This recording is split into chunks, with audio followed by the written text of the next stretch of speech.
राहुल बेहद तेज कदमों के साथ पहाड़ी से नीचे उतर रहा था।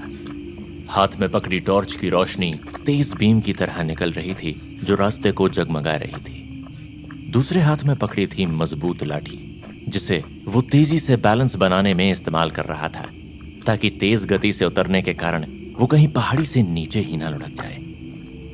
ये मैंने अपनी जान कहां आफत में डाल ली। बेवजह शर्त लगाने के चक्कर में इस पहाड़ी की चोटी पर झंडा लगाने के लिए मैं कितनी ऊंचाई पर चढ़ाया। अब अगर इसी स्पीड से भी नीचे उतरता रहा तो मुझे तकरीबन 1.5-2 घंटे लग जाएंगे।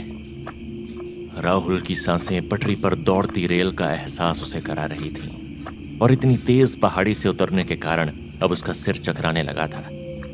रह रहकर रात का अंधकार जैसे चारों तरफ फैला था, वैसे ही डर और तेज भागकर उतरने के कारण राहुल के दिमाग पर भी अंधेरा छाने लगा था और इसी हड़बड़ी में उसका पैर एक उभरे हुए पत्थर से टकरा गया। अपना बैलेंस बनाते बनाते भी राहुल पतले पहाड़ी रास्ते पर ढलान की तरफ गिर गया था और फिर एक तेज चीख उसके गले से निकली थी और वो सैकड़ों फीट नीचे खाई की तरफ गिरता चला गया था। दूसरी तरफ सुबह के 3 बज चुके थे। राहुल अब तक पहाड़ की चोटी पर झंडा लगाकर अपने टेंट में वापस नहीं पहुंच पाया था और उसके 3 साथी इस वक्त काफी परेशान थे और पहाड़ से नीचे आने वाले रास्ते पर ही निगाह रखे हुए थे। राहुल कहाँ रह गया? उसे तो रात को ही वापस आ जाना चाहिए था, पर अब तो सुबह होने वाली है। कहीं उसके साथ कोई अनहोनी तो नहीं हो गई? मुझे तो ऐसा ही लग रहा है। अब तुम्हें बड़ी चिंता हो रही है? उस वक्त शर्त लगाते समय तो तुम बड़े खुश हो रहे थे। तुमने ही राहुल को उकसाया था, तभी वो उस पहाड़ी की चोटी पर रात के वक्त अकेले झंडा लगाने गया था। श्रेया ने कहा, अरे यार मुझे क्या पता था वो चला ही जाएगा। ऐसी छोटी मोटी बातें तो होती रहती है, उसे भी क्या जरूरत थी रात के वक्त अकेले जाने की? अपने आप को ज्यादा ही हीरो समझता है। अब ये सब बातें छोड़ो, चलो राहुल को देखने चलते हैं। कहीं रास्ते में चोट लग जाने की वजह से बैठा हो, अब हम उसे ढूंढ लेंगे। वहीं बैठी शिल्पा ने कहा, ठीक है पर अभी 3 बज रहे हैं और यहाँ के स्थानीय लोगों ने कहा था कि रात 12 बजे से सूर्योदय तक पहाड़ की तरफ बिल्कुल मत जाना, ये खतरनाक हो सकता है। तुम भी कैसी बातें करते हो अमित? राहुल को ढूंढना बेहद जरूरी है, वो किसी मुसीबत में हो सकता है और हम यहाँ सूरज निकलने के इंतजार में बैठे नहीं रह सकते। तुम ठीक कहती हो शिल्पा, लोगों की सुनी सुनाई बातों के कारण अगर हम अपने दोस्त को ढूंढने न जाएं, ये तो सरासर राहुल के साथ धोखा होगा।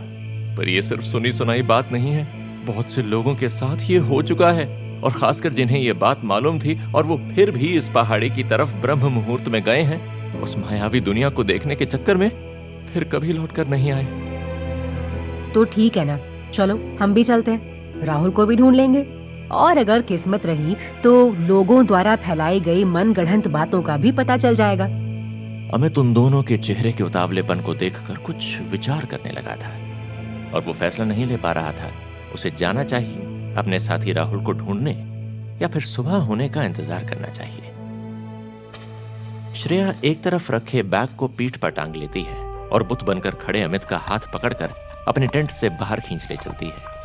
अमित मन में एक भय लिए उन दोनों के साथ चल पड़ा था, पर अभी भी वो इस बात का विरोध कर रहा था कि इन दोनों को 2-4 घंटे और इंतजार कर लेना चाहिए। देखो यार, जब आसपास के इलाके के लोग इस वक्त पहाड़ पर होने वाली घटनाओं से 2-4 हो चुके हैं तो हमें भी उनकी बात को महत्व देना चाहिए। चुप भी हो जाओ अमित, तुम अब हमें भी डरा रहे हो। चुपचाप चलते रहो, इसी में तुम्हारी भलाई है, वरना मैं तुम्हें नीचे धक्का दे दूंगी, समझ गए? चुप भी करो श्रेया, तुम मेरे बॉयफ्रेंड को ऐसे नहीं धमका सकती हो। हम जा तो रहे हैं ना राहुल को ढूंढने, और तुम फिक्र मत करो, बहुत जल्द वो हमें मिल भी जाएगा। और अगर नहीं मिला तो मैं भी यहीं हमेशा हमेशा के लिए गुम हो जाऊंगी। और उसकी आवाज में थोड़ी सी भावुकता आ जाती है और चाल में थोड़ी तेजी। तीनों आगे बढ़ते हुए रास्ते के नीचे झाड़ियों और खाई में टॉर्च की रोशनी से देख रहे थे।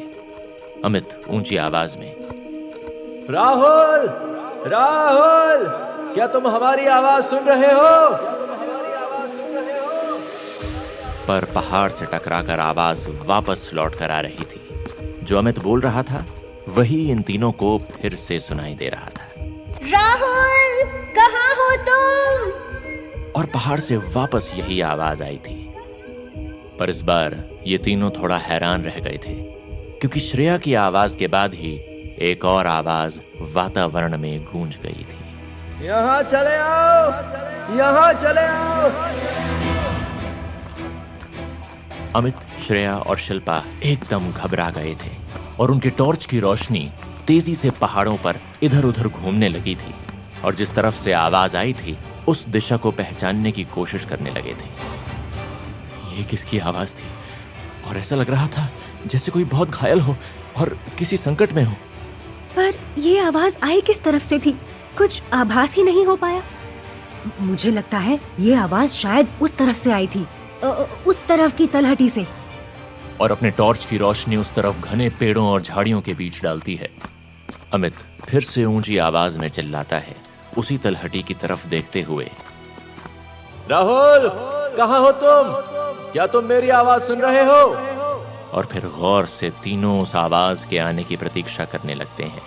और इस बार फिर से आवाज कहां से आई थी? यहाँ चले आओ, यहाँ चले आओ। मैंने सुना, उस तरफ से आवाज आई है। और अपने टॉर्च की रोशनी पहाड़ के एक तरफ बने विशाल पत्थर की तरफ डालती है। तुम ठीक कह रही हो, मुझे भी उस तरफ से ही आवाज के आने का आभास हुआ है। पर उस जगह तक हम पहुंचेंगे कैसे? यहाँ पर तो नीचे खड़ी ढलान है। कैसी बेवकूफ भरी बात कर रही हो शिल्पा। पहले तो हमें यही सोचना है कि ये आवाज है किसकी। राहुल की आवाज तो मुझे नहीं लग रही है, जो अब हम ये खतरनाक पहाड़ी पर से उतरकर उस जगह पर जाएं। पर कोई ना कोई तो वहाँ मुसीबत में है। हमें उसी को बचाने के लिए उस तरफ जाना चाहिए। और ये भी तो हो सकता है शायद राहुल को गिरने की वजह से चोट लग गई हो और उसकी आवाज कुछ बदली बदली सी आ रही हो। तो फिर ठीक है, पहले हम पूछ लेते हैं। और फिर ऊंची आवाज में चिल्लाते हुए कहा, क्या तुम राहुल बोल रहे हो? दूसरी तरफ से फिर आवाज आई थी, यहाँ चले आओ, यहाँ चले आओ। और इस बार आवाज में और भी ज्यादा दर्द झलक रहा था। चलो अमित, अब तो हमें चलकर देखना ही होगा कि आखिर ये आवाज दे कौन रहा है। शायद कोई गांव वाला मुसीबत में फंसा हुआ हो, हमें उसे ही बचा लेना चाहिए। अगर तुम नहीं जाना चाहते हो तो मत जाओ, पर मैं और श्रेया तो नीचे उतर रहे हैं।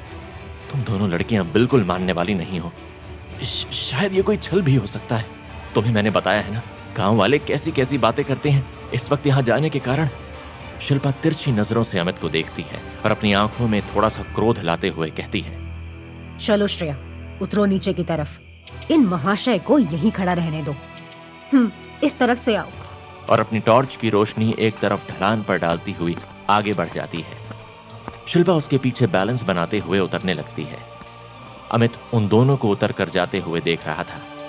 जाने क्यों उसका दिल बहुत तेज गति से धड़कने लगा था। एक डर उसके ऊपर हावी होता जा रहा था और उसका मन कर रहा था कि वो अभी यहाँ से वापस पहाड़ी से नीचे की तरफ भाग जाए और अपने टेंट में छुप जाए। अब क्या करूं? इन दोनों लड़कियों के पीछे इस रहस्यमयी आवाज के पीछे उतर जाऊं या फिर इन दोनों को जाने दूं?